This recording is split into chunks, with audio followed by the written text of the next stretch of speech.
Amin, amin, amin. Haleluya. Aku diberkati. Terima kasih Tuhan.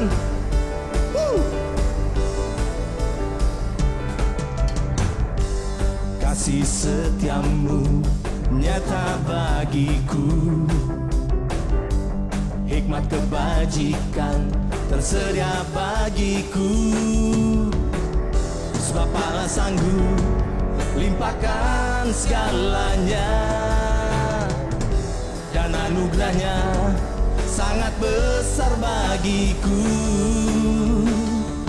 Aku diberkati, aku dilimpahi, karena Allah sanggup untuk menyediakan. Aku diberkati, aku dilimpahi atas sempurna anugerah Tuhan bagiku.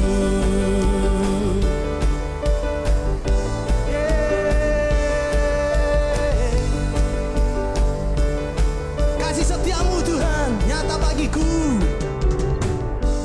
Kasih setiamu nyata bagiku, hikmat kebajikan tersedia bagiku. Sebab Allah sanggup limpahkan segalanya, dan anugerahnya sangat besar bagiku. Aku diberkati, aku diberkati, aku dilimpahi, karena Allah sanggup untuk menyediakan. Aku diberkati, aku dilimpahi atas sempurna anugerah Tuhan bagiku.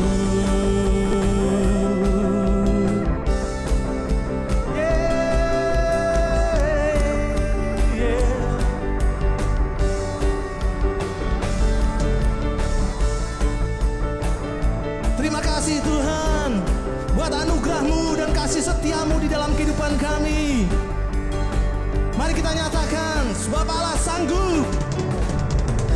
Sebab Allah sanggup limpahkan segalanya, dan anugerahnya sangat besar bagiku. Sebab Allah sanggup, sebab Allah sanggup limpahkan segalanya, dan anugerahnya sangat besar bagiku. Aku diberkati, aku dilimpahi, karena Allah sanggup untuk menyediakan. Aku diberkati, aku dilimpahi, karena Allah sanggup untuk menyediakan. Aku diberkati, aku dilimpahi atas sempurna anugerah Tuhan bagiku. Tuhan bagiku.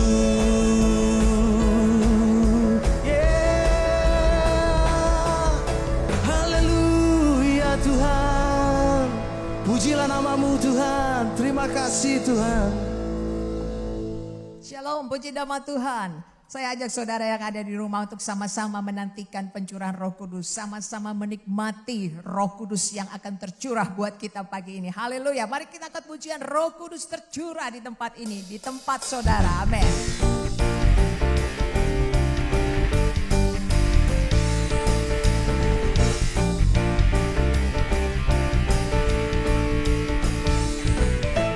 Roh Kudus tercurah di tempat ini, urapannya yang ajaib memulihkan umatnya. Roh Kudus tercurah bagi gerejanya, membangkitkan umat pilihannya. Hari inilah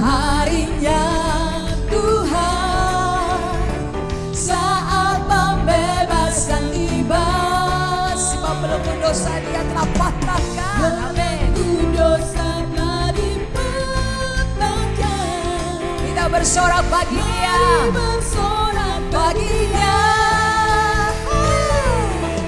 Anggur baru tercurah memenuhi umatnya dengan sukacita.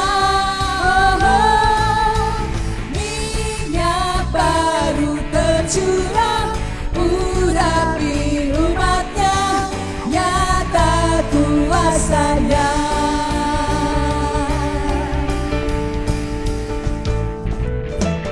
Roh Kudus tercurah di tempat ini, urapannya yang ajaib memulihkan umatnya.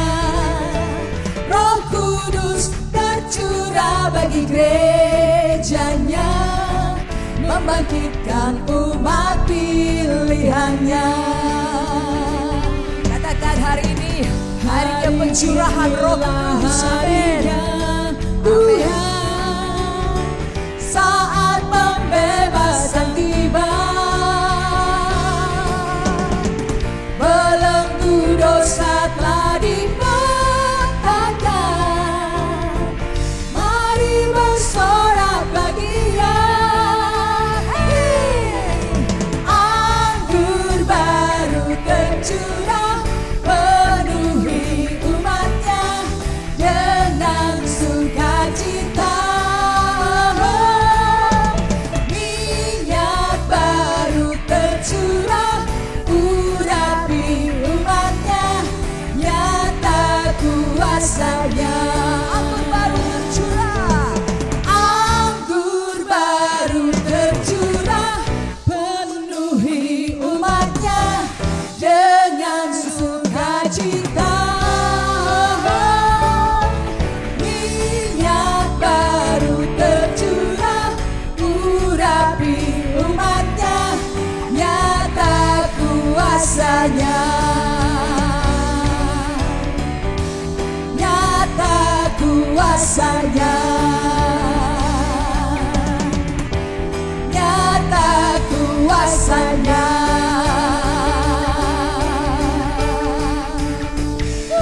Haleluya. Haleluya. Puji nama Tuhan. Dekat padamu Tuhan, itu kerinduan kami. Memandang wajah-Mu selalu, itu yang menjadi kerinduan kami Tuhan. Haleluya. Haleluya.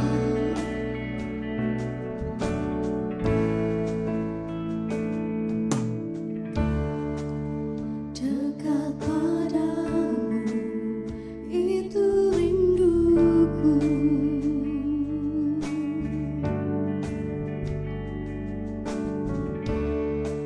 Setiap kataku, Kau pun menunggu.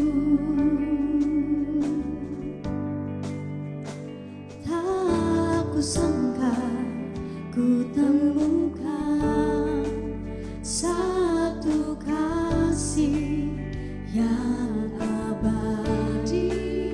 Kini ku datang dan ku bawa hidupku.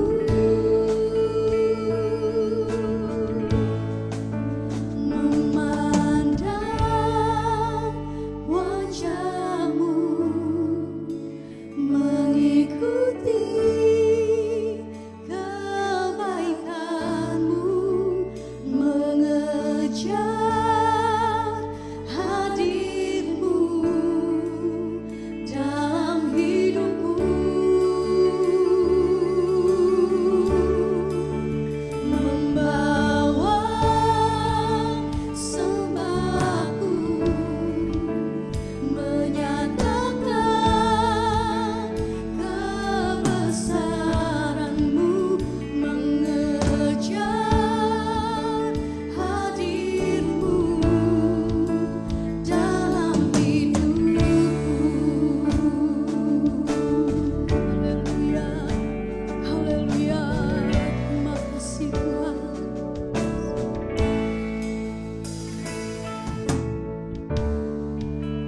Dekat padamu,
haleluya.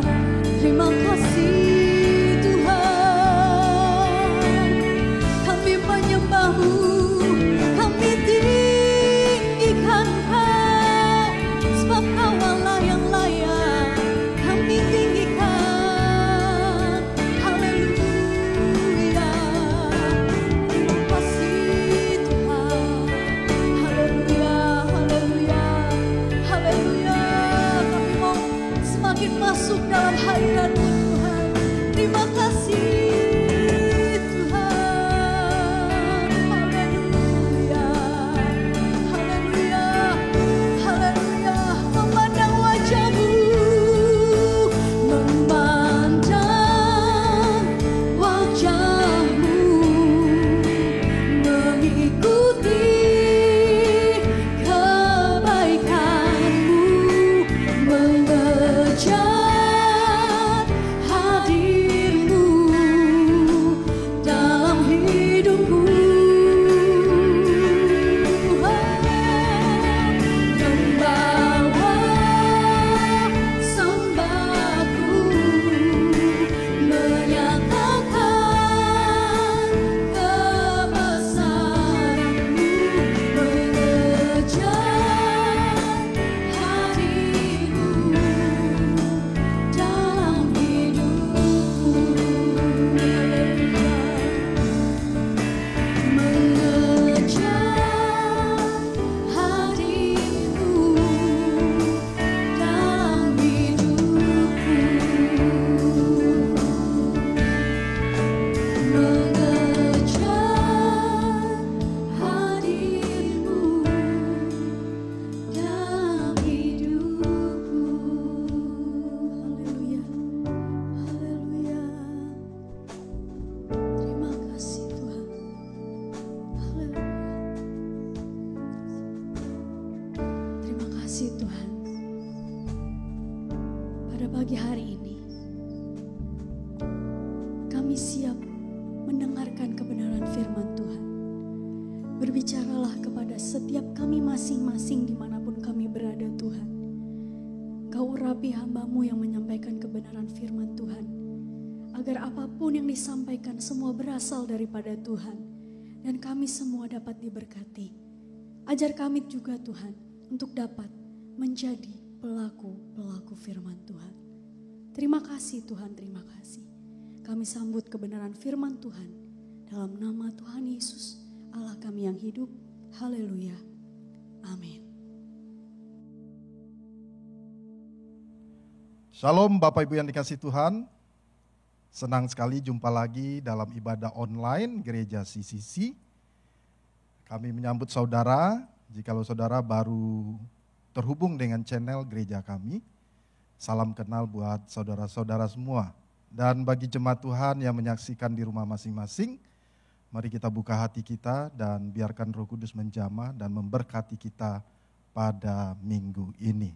Kami selalu mengingatkan Bapak Ibu, bagi yang punya anak kecil silakan mengikuti sekolah minggu di udara. Mari dorong anak-anak kita untuk mengalami lawatan Tuhan dan diberkati oleh firman Tuhan.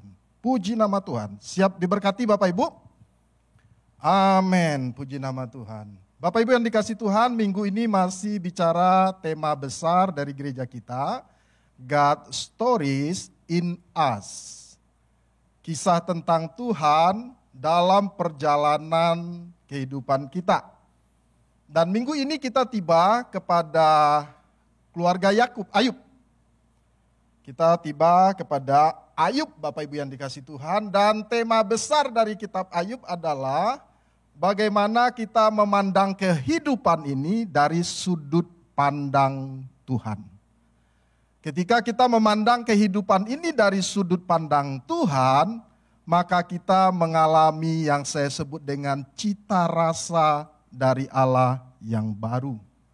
Jadi cita rasa dari Tuhan akan kita cicipi ketika kita memandang kehidupan ini dari sudut pandang Tuhan. Bapak Ibu yang dikasihi Tuhan, pertanyaan yang didiskusikan di dalam kitab Ayub adalah mengapa orang saleh menderita?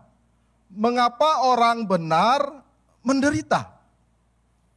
Bapak Ibu yang dikasihi Tuhan, ketika krisis terjadi di dalam kehidupan Ayub, Bapak Ibu yang dikasihi Tuhan, bisnisnya hancur, anaknya meninggal, Bapak Ibu yang dikasihi Tuhan, terbunuh.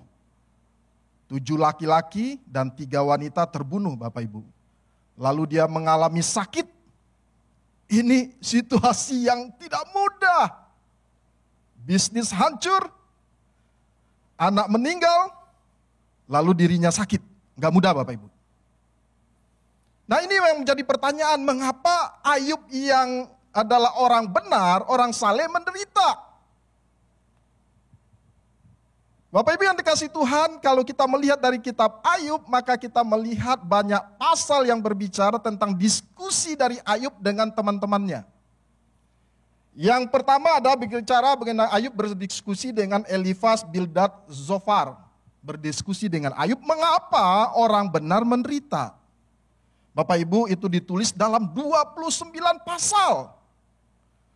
Lalu nanti kita akan melihat bagaimana Ayub bicara dengan temannya satu lagi, Bapak Ibu berdiskusi dan juga disaksikan didengar juga oleh Elifaz, Zofar dan Bildad, yaitu Elihu. Bapak Ibu yang dikasihi Tuhan, ada orang bertanya begini, kenapa Ayub tidak datang lebih dulu kepada Tuhan sih? Kalau kita bilang sekarang, kalau kita lagi mengalami penderitaan, kenapa enggak berdoa dulu? Kenapa Ayub mencari teman, Bapak Ibu? Mengapa Ayub mencari sahabatnya untuk jadi curhat? Kenapa orang benar, kenapa orang saleh menderita? Bapak Ibu yang dikasihi Tuhan, kadang-kadang ketika kita mengalami krisis, kita berada pada satu titik di mana kita tidak tahu lagi mau doakan apa. Kita sampai kepada, Tuhan saya nggak tahu lagi mau doain apa. Krisis ini begitu hebat, penderitaan ini begitu hebat. Sehingga Ayub juga seperti kita juga yang ketika mengalami krisis yang hebat, kita nggak tahu lagi untuk mau berdoa apa. Yang kita cari adalah Bapak Ibu kita curhat dengan teman. Dan Bapak Ibu yang dikasihi Tuhan, kitab Ayub berisi diskusi yang panjang antara Ayub dengan sahabat-sahabatnya. Bapak Ibu yang dikasihi Tuhan, yang pertama Ayub berdiskusi dengan teman-temannya Elifaz, Bildad dan Zofar, itu 29 pasal. Bapak Ibu yang menarik adalah Bapak Ibu, apa beda sahabat sama dengan kenalan Bapak Ibu? Kalau Bapak Ibu baca di pasal yang terakhir nanti kenalan-kenalan dari Ayub yang lama datang ketika Ayub dipulihkan.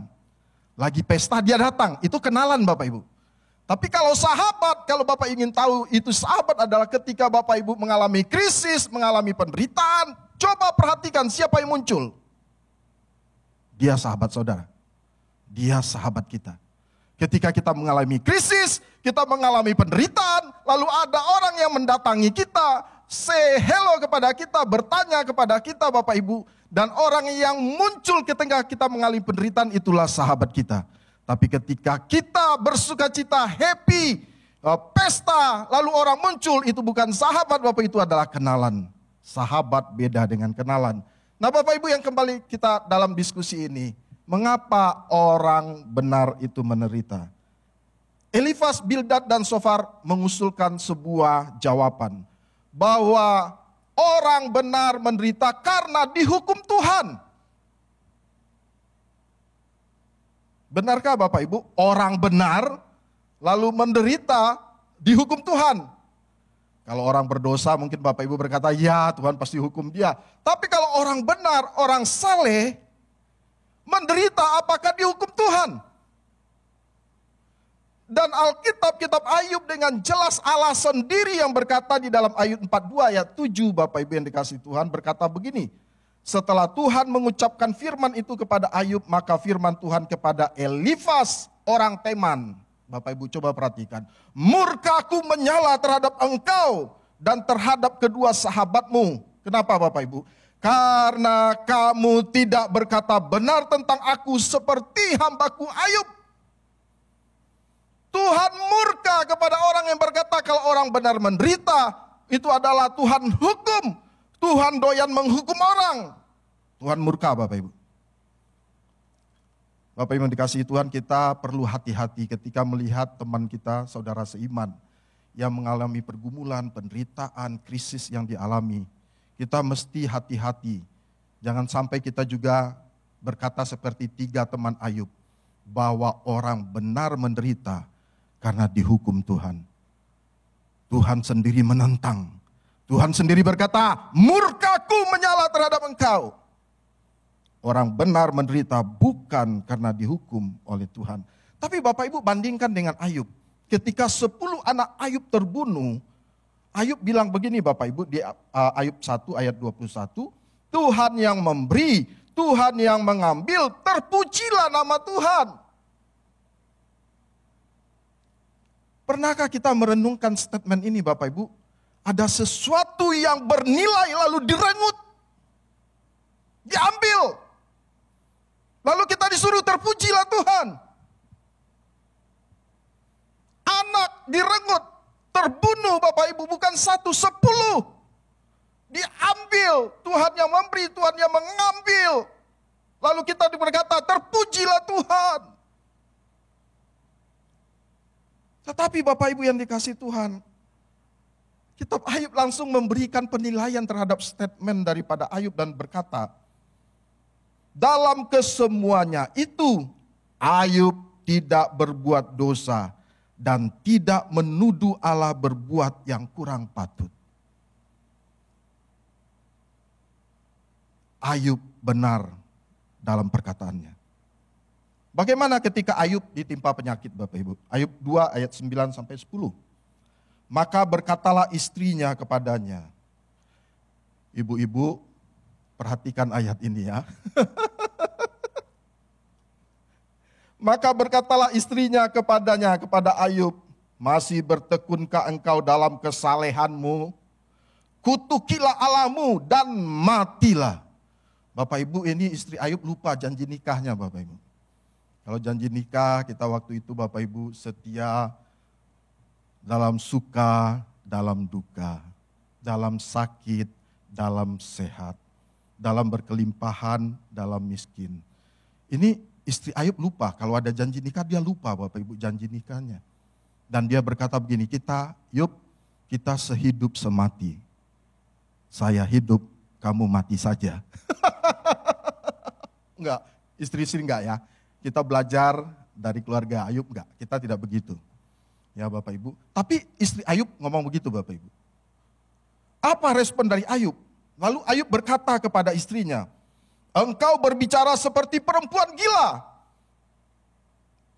Perhatikan Bapak Ibu ayat ini. Apakah kita mau menerima yang baik dari Allah tetapi tidak mau menerima yang buruk?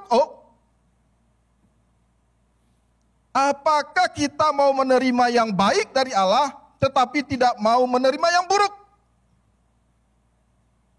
Kalau tadi Bapak Ibu, Tuhan yang memberi, Tuhan yang mengambil, sepertinya tidak akan ada pertanyaan dalam pikiran kita. Tetapi dalam frase yang sekarang, Tuhan, dikatakan Bapak Ibu, kita tidak mau menerima yang baik dari Allah, kita mau menerima yang baik dari Allah, tetapi tidak mau menerima yang buruk. Ini statement Ayub. Tetapi firman Tuhan kembali Bapak Ibu menyebutkan, kita baca ayat selanjutnya, dari Ayub 2 ayat 9 sampai 10 itu Bapak Ibu, dalam kesemuanya itu Ayub tidak berbuat dosa dengan bibirnya.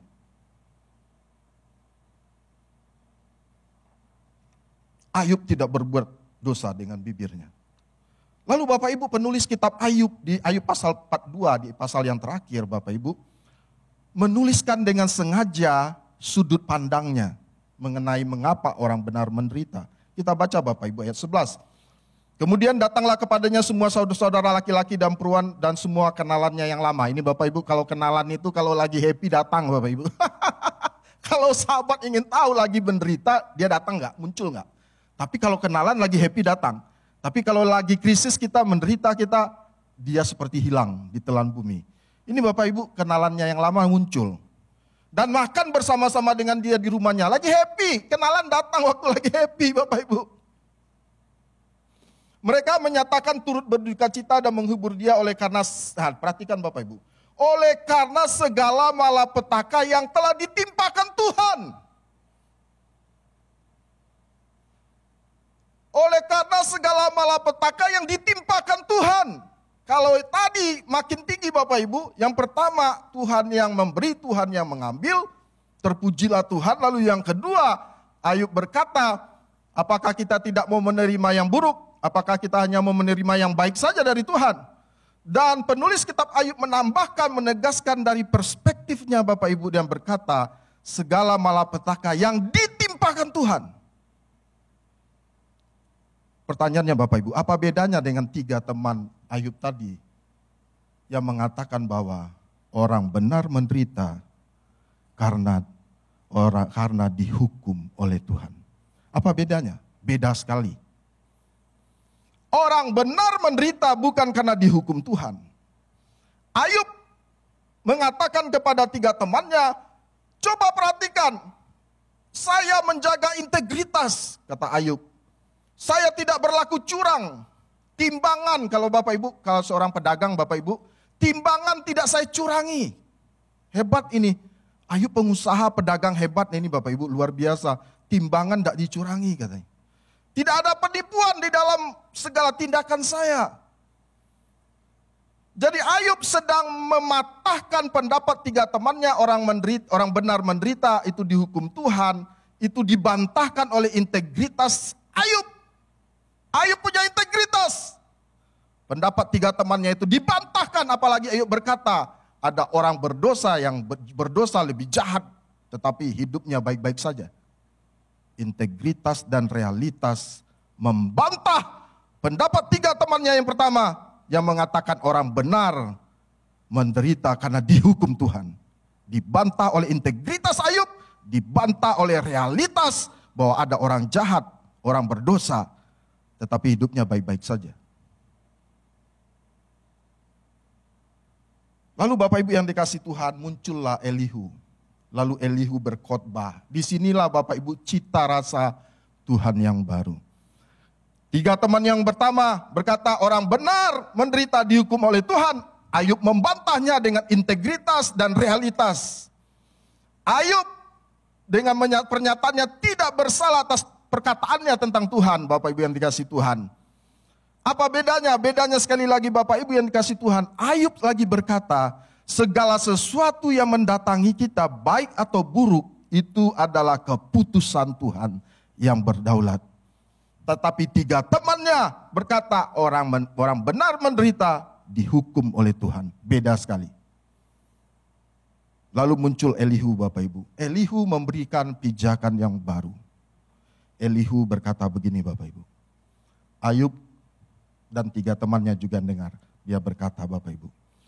Orang benar menderita bukan dihukum oleh Tuhan. Tapi dimurnikan oleh Tuhan. Haleluya. Orang benar menderita bukan dihukum oleh Tuhan. Tapi dimurnikan, dibentuk menjadi bejana yang baru, yang lebih mulia, yang lebih indah. Dan itu berasal dari kebaikan Tuhan yang mengizinkan penderitaan itu terjadi. Bukan untuk menghukum, tapi untuk memurnikan. Ayub terdiam.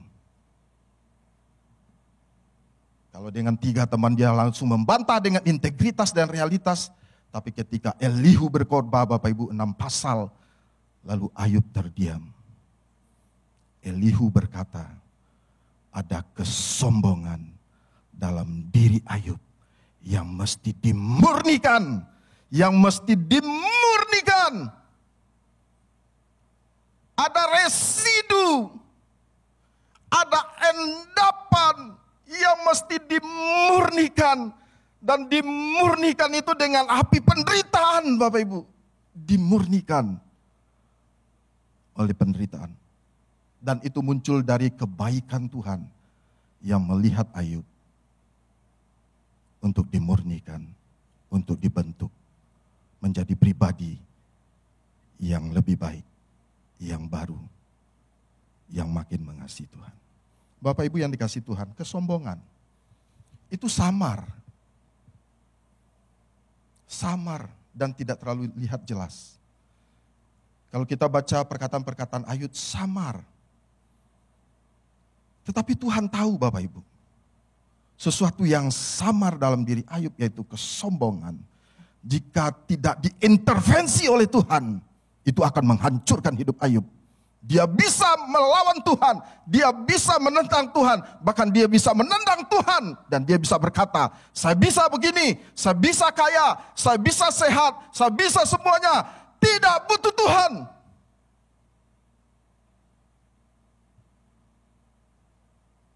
Coba lihat Bapak Ibu orang yang makmur, orang yang bisa segalanya, orang yang punya segalanya. Lalu mereka berkata, saya tidak perlu Tuhan. Saya bisa begini karena saya sendiri.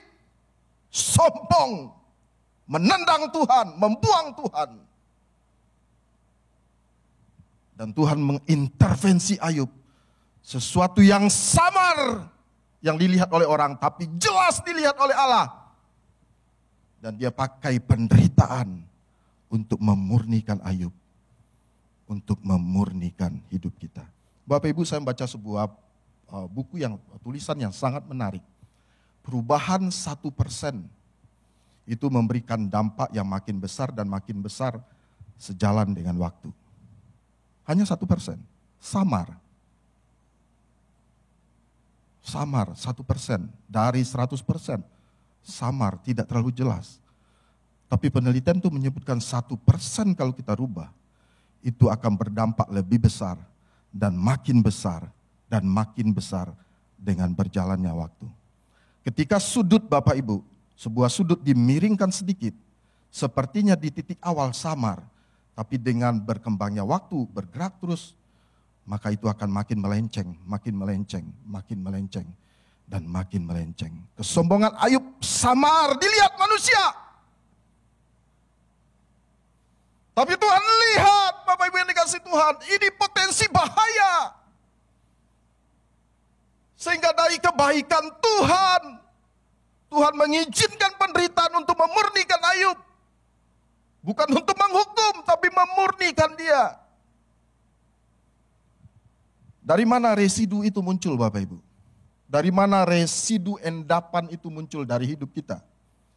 Sehingga perlu dibakar oleh api Roh Kudus. Perlu untuk dimurnikan. Dari mana Bapak Ibu? Dari interaksi kita. Bapak Ibu, Ayub punya kebiasaan berinteraksi secara rohani luar biasa. Pagi-pagi dia menyiapkan korban bakaran Bapak Ibu. Karena dia berpikir jangan-jangan ada anak saya yang menyangkal Tuhan. Jadi dia datang rendah hati. Dia menuntun keluarganya, dia kepala keluarga yang hebat. Luar biasa. Dia juga seorang pengusaha yang hebat. Dia tidak ada tipu-tipuan dalam bisnisnya. Ya, dia bilang timbangan tidak aku tipu. Alat timbang tidak aku tipu. Tidak ada niat penipuan dalam bisnis dia. Pengusaha yang hebat Bapak Ibu. Keluarga yang hebat, kepala keluarga yang hebat, dan juga pengusaha yang hebat. Interaksi kita, baik secara rohani maupun dalam pekerjaan, dalam bisnis kita, itu bisa menghasilkan residu endapan itu Bapak Ibu. Dan itulah yang dilakukan oleh Ayub. Ada residu, ada kesombongan dalam hidup Ayub yang mesti Tuhan murnikan. Tuhan murnikan, Tuhan murnikan residu dalam hidup kita. Akibat interaksi, pengalaman berjalan dengan Tuhan, berjalan di dalam keluarga, berjalan di dalam bisnis. Lalu ada endapan, dan endapan itu Bapak Ibu mesti dimurnikan terus. Itu keluar dari hati Tuhan yang penuh dengan kebaikan. Sesuatu yang samar di mata manusia, tetapi di mata Tuhan begitu jelas. Itu muncul dari Tuhan yang sangat baik dalam hidup Bapak Ibu dan saya. Dia sangat baik. Dia sangat baik bagi kita. Bapak Ibu yang dikasih Tuhan, api unggun. Ketika kayu ditumpukkan Bapak Ibu, menyala. Itu seperti nyala semangat kita dalam memimpin keluarga. Semangat kita dalam berbisnis. Semangat kita bertanggung jawab untuk memenuhi keperluan keluarga kita. Menyala luar biasa, tapi ingat ada residunya. ada endapannya yang mesti dibersihkan, yang mesti dimurnikan, yang mesti dibersihkan, yang mesti dimurnikan. Dan kebaikan Tuhan mengizinkan penderitaan untuk memurnikan hidup saudara dan saya, dan hidup Ayub juga. Bapak Ibu yang dikasihi Tuhan, Mazmur 34 ayat 8 berkata begini, kecaplah dan lihatlah betapa baiknya Tuhan itu. Kecaplah dan lihatlah betapa baiknya Tuhan itu. Bapak Ibu, Mazmur Daud ini diucapkan oleh Daud ketika situasi tidak baik. Dia dikejar-kejar oleh Saul, Bapak Ibu.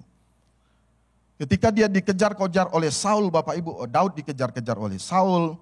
Dan waktu dia dikejar-kejar, Bapak Ibu yang dikasihi Tuhan, lalu Daud pergi ke daerah Nob, yaitu daerah Imam. Dan setelah itu dia pergi ke daerah Gad, yaitu daerah Filistin. Karena dia dikejar oleh Saul. Dia tidak bisa mempercayai semua orang karena bisa jadi pengkhianat dan akan membunuh Daud. Jadi dia pergi ke Nob. Ngapain dia di Nob, Bapak Ibu? Dia tahu Nob daerah Imam, daerah netral. Tidak mungkin Imam akan mencelakakan, mengkhianati dia. Dan ketika dia datang kepada Imam, Bapak Ibu, dia minta roti. Lalu dia minta 5 roti, Bapak Ibu, berikan saya roti. Bapak Ibu yang dikasihi Tuhan.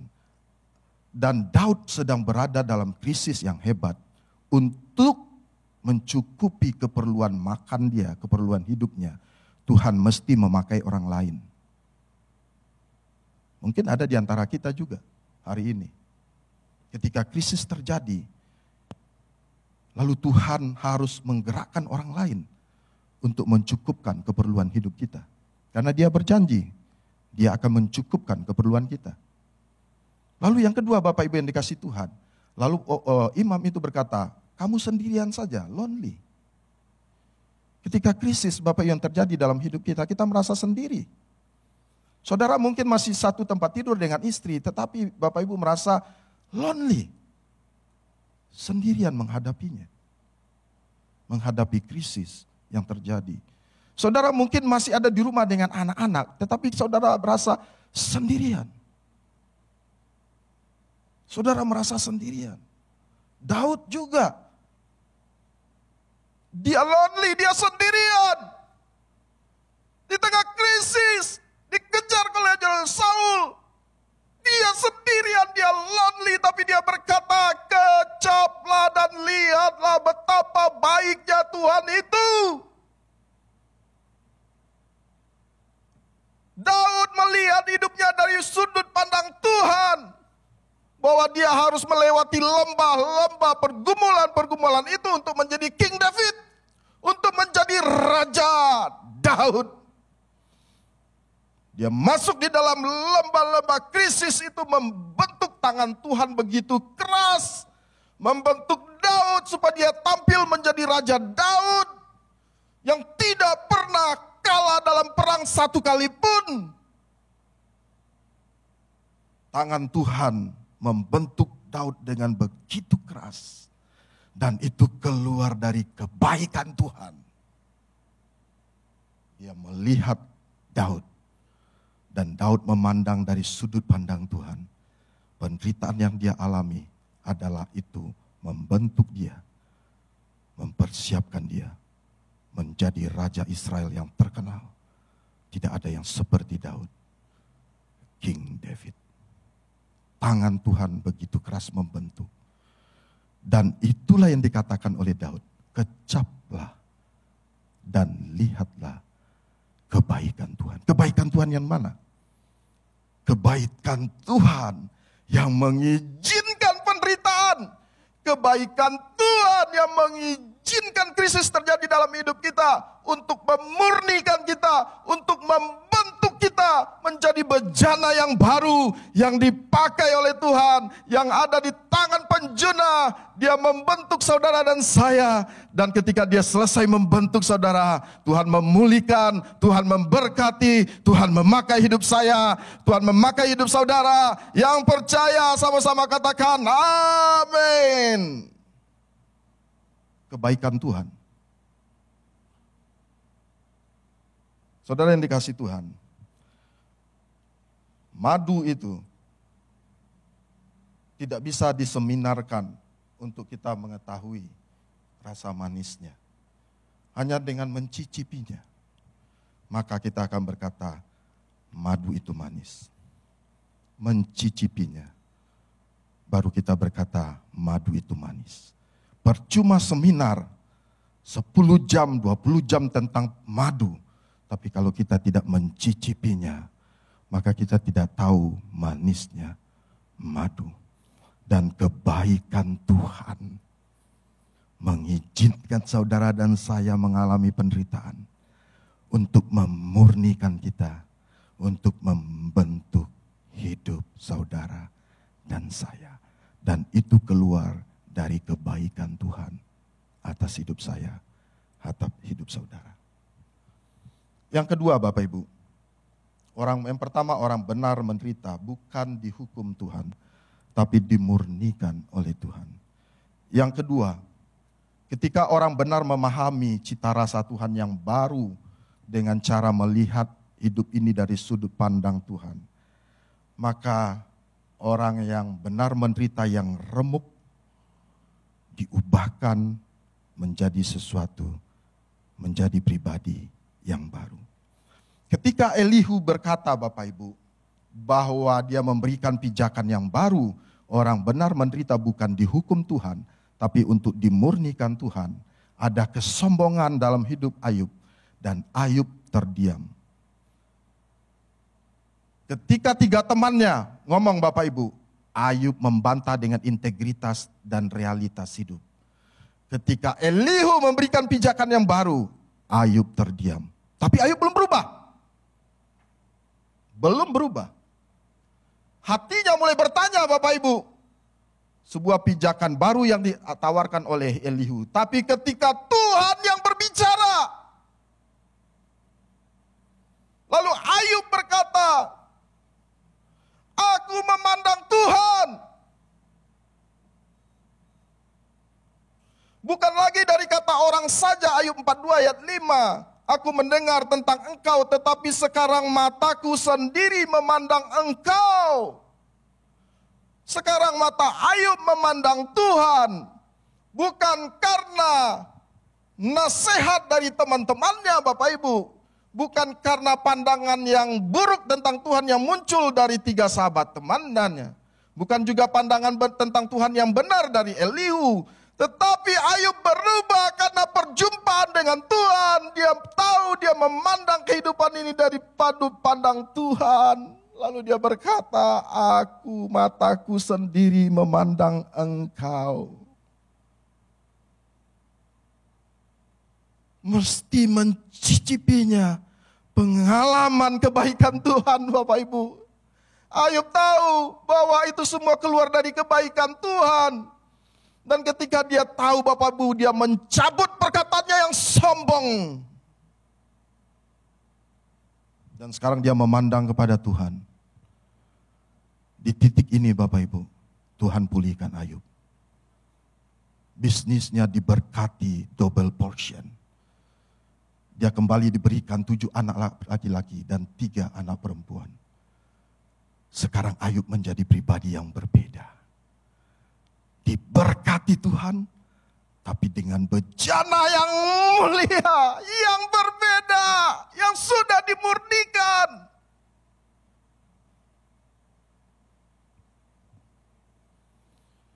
Saya Bapak Ibu punya kenalan teman, dia mengalami masa-masa sulit selama 3 tahun. Kenapa Bapak Ibu? Dia bisnis Bapak Ibu. Di dunia bisnis itu ada 3 meja katanya. 1 meja hitam, ini bisnis haram Bapak Ibu, nggak boleh diikutin. Ya, meja hitam tuh nggak boleh diikutin. Tapi ada juga namanya meja putih. Meja putih itu yang harus kita lakukan. Dagang bakmi, dapat cuan, ya Bapak Ibu, selisih harga, modal ini dapat, jualan bakpao ya Bapak Ibu ya. Dagang yang benar Bapak Ibu, itu meja putih. Tapi dia tidak melakukan meja hitam, tidak melakukan meja putih. Dia melakukan meja abu-abu Bapak Ibu. Apa itu meja abu-abu? Dia menerima investasi Bapak Ibu. Investasi. Yang kenapa abu-abu Bapak Ibu? Tergantung exit plan dia. Kalau sesuatu berjalan dengan baik, oke-oke aja Bapak Ibu. Tapi ketika sesuatu berjalan tidak cuan lagi, maka ketika dia buat exit plan, di situ dia bisa ke hitam. Perhatikan Bapak Ibu. Samar. Tapi Tuhan tahu. Nah ketika Bapak Ibu, tiba-tiba Tuhan izinkan dia bangkrut Bapak Ibu dari bisnisnya. Bangkrut, dan seperti Daud juga waktu itu Bapak Ibu, dia menerima belas kasihan orang untuk mencukupi keperluannya. Dia struggle 3 tahun Bapak Ibu, mengganggu, merusak hubungan dia di dalam keluarga suami istri. Dia struggle. Selama 3 tahun itu dia bertanya-tanya Bapak Ibu. Dia bertanya dan mencari sampai di sebuah titik. Dia tahu dia mengalami kebaikan Tuhan. Rupanya dia paham seperti Ayub. Sekarang bukan kata orang lagi, tetapi mataku memandang engkau. Dia tahu kenapa dia bangkrut. Tuhan izinkan bangkrut supaya dia tidak lari ke meja yang hitam Bapak Ibu, bisnisnya hitam. Tuhan tolong dia. Kalau dibiarkan Bapak Ibu, dia akan mengarah ke meja hitam, bisnis yang ilegal, yang akan menghancurkan hidupnya. Tapi dari kebaikan Tuhan dia izinkan dia bangkrut. Lalu ketika dia sampai di titik dia memandang kepada Tuhan, melihat dari sudut pandang Tuhan. Tuhan pulihkan dia. Bisnisnya dipulihkan oleh Tuhan. Sekarang dia bisnis di meja putih. Dia diberkati Tuhan, keluarganya dipulihkan. Kapan Bapak Ibu? Ketika dia seperti Ayub, mataku memandang engkau. Melihat kehidupan ini dari sudut pandang Tuhan. Bahwa kebaikan Tuhan mengizinkan kita menderita. Untuk memurnikan kita.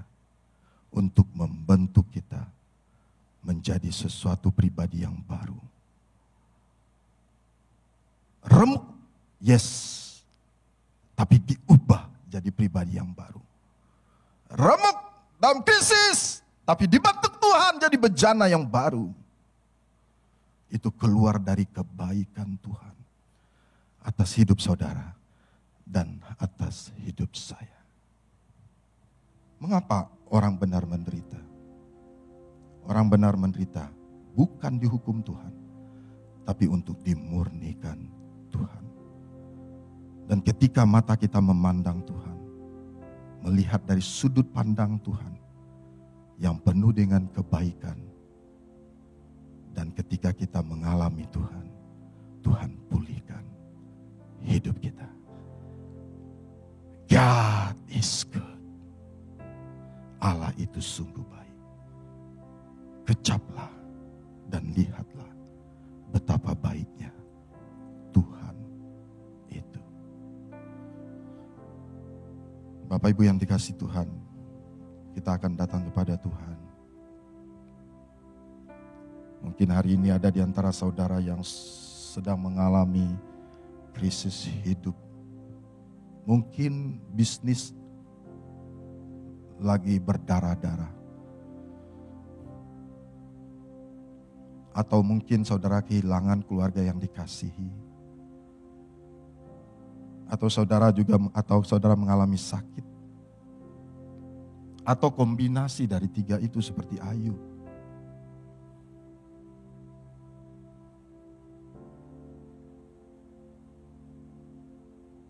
Saudara yang dikasihi Tuhan, Tuhan itu sangat baik. Dia ingin memurnikan hidup kita. Dia bukan tidak sayang kita, sangat sayang kita. Dia Allah yang penuh dengan kebaikan dan kasih-Nya melimpah atas hidup kita. Dia ingin memurnikan hidup saudara dan saya. Dia ingin membentuk kita menjadi bejana yang baru, yang mulia, yang indah, yang dipakai oleh Tuhan. Jikalau ada di antara saudara yang bertanya-tanya masih, biarlah kita masuk kepada tahap di mana mataku memandang Engkau. Alamilah kebaikan Tuhan. Lihatlah, pandanglah Tuhan. Dia sangat baik buat saudara dan saya. Sesuatu yang samar dilihat oleh manusia, tapi Tuhan melihat dengan jelas. Dan karena dia baik, dia mengizinkan untuk memurnikan, untuk membersihkan. Ketika kita sudah memandang Tuhan, maka firman Tuhan berkata, Tuhan memulihkan hidup kita. Angkatlah tanganmu kepada Tuhan. Pandanglah dia. Dia sangat baik bagi kita. Haleluya. Haleluya. Dan akhirnya saudara yang dikasihi Tuhan, arahkanlah hati dan pikiranmu kepada Tuhan dan terimalah berkat Tuhan. Kasih karunia dari Allah Bapa, pengorbanan oleh Yesus yang mati menggantikan dosa kita, dan kuasa dari Roh Kudus menyertai kita mulai hari ini sampai Maranatha, Tuhan datang kali kedua. Haleluya, puji Tuhan. Amin. Selamat hari Minggu Bapak Ibu, Tuhan Yesus memberkati kita. Puji Tuhan, kita semua telah menyelesaikan ibadah online hari ini. Dan saya percaya saya diberkati, Anda semua diberkati. Bagi Anda yang ingin mengirimkan persembahan dan persembahan persepuluhan bagi mendukung pelayanan CCC, kami menerimanya dalam bentuk transferan di rekening gereja yang kami sediakan. Dan bagi Anda yang membutuhkan dukungan doa atau layanan doa, staf pastoral kami akan menolong dan membantu Anda melalui nomor WhatsApp yang tersedia. Jangan lupa untuk kembali bergabung bersama kami dalam ibadah doa Power of Prayer setiap Jumat malam jam 7. Sampai di sini kebersamaan kita dalam ibadah online CCC. Tuhan Yesus memberkati.